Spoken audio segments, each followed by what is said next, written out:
Do you have shadow data in your office? Yes, you do have. The problem is you don't know, right? And but 99% of the chances all organizations have shadow data, which is a copy of their primary data, not even known to many data. Is it a privacy risk? Yes, it is. However, is that true? Let's talk about it in this video. Welcome to my YouTube channel where you daily see new content on data privacy. And as I said, let's talk about shadow data and its potential risk to data privacy.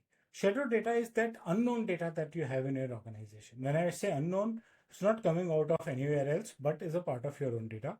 But your own employees, for some reasons, maybe including backups and archival, keep a copy of that data in a secure place, secure enough that they don't realize that it's lying there. And many a times you delete primary data, but you forget to delete that copy because it is not in active access. It's an unmanaged, forgotten kind of a data, which is either there on your pen drives, old file servers, legacy systems, uploaded on low cost object storage on cloud. So copies that are not very regularly accessed and not even known to exist to many people. Maybe it comes into light after 5 years, 10 years, when you are decommissioning an old storage or something, that you realize there are a few folders, no one knows what they are, right? And they are not the primary data but a copy of the primary data that you share with your third party vendors, maybe even not contract, that they tell you that we have deleted the copies of the data, but they still retain, like your people retain, they might have retained a copy of it. All backups on tapes, they're easily recoverable, right? So, and it's a challenge deleting them as well. So that is what is a shadow data, data which is not actively accessed or managed by an organization. It gets accumulated. I told you the primary reason being making copies. Backups and archivals are those copies. Even if there is a deletion request, and I know several organizations where even if the life of backup is 5 years, but their older tapes still lie there, right? Because no one goes back and starts formatting the tapes which are more than 5 years. So the data still exists. The other challenge is that you cannot delete selective data from your backups, right? So if the uh, say, like we talk about e-commerce, if a customer has not responded for 3 years, delete the data. But how do you delete that particular customer from the backup of the entire database? Are you recovering the entire database, deleting and re-backup? Then what about the timestamps, right? So these are some of the problems associated with old copies of data, third-party vendors keeping old copies, legacy systems where it is difficult to delete old data, and again it is difficult to delete selective part of the old data, and it has not been migrated, so you're scared that if for compliance reasons it is required, then you need to retain it. Employee actions: employees copy these on personal devices, employees keep them on cloud copies as well. So that could be another risk and another way of having shadow data in your organization. It could be a privacy risk. Regulatory says that you cannot have unmanaged data, everything has to be managed. So how could you miss out something from mapping and inventory exercise? What are the security protection for this kind of a data? Old tapes, data dumped on cloud, on an old storage in the organization, are they even encrypted? Forget about access. Are they having role-based access? Forget about encryption. Are they having both of them or none of them? Right? Unauthorized tracking and profiling can happen, and they would contain a lot of personal records of your associates. It could be customers, could be vendors, could be your own old staff members. Breach would have legal consequences, so you need to be very, very careful about it.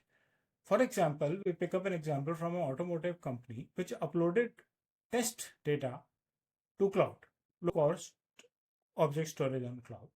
And because it was just non-critical test data, security forgot to encrypt it or give it a proper private access, right?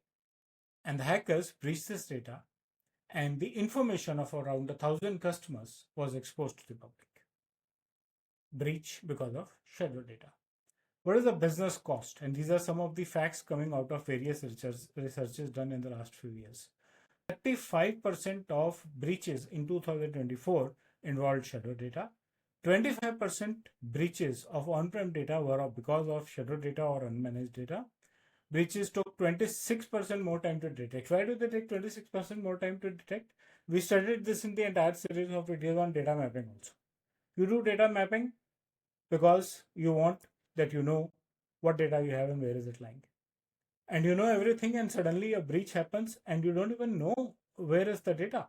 So you spend more time funding the data in your organization or possibility of data from your organization, right?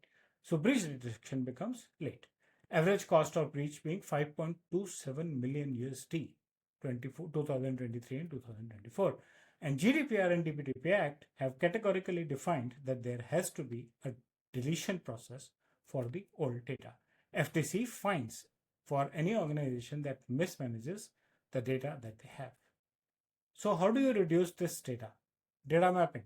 Data mapping is very, very important exercise.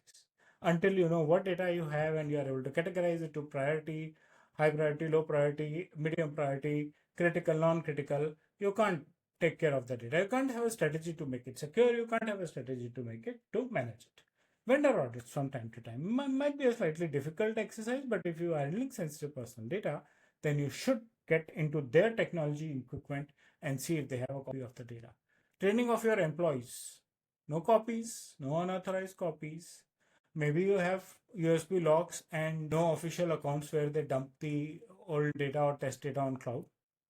Automated deletion tools with strict policies, and security audits from time to time, which will scan what kind of data you have and was the data actually required and stored for a purpose.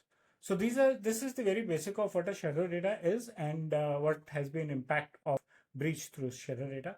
We are going to get into details of shadow data and related privacy risk. So stay tuned, subscribe to my channel, share your feedback in the comments and section. And if you like this video, press like and bell icon. Thank you.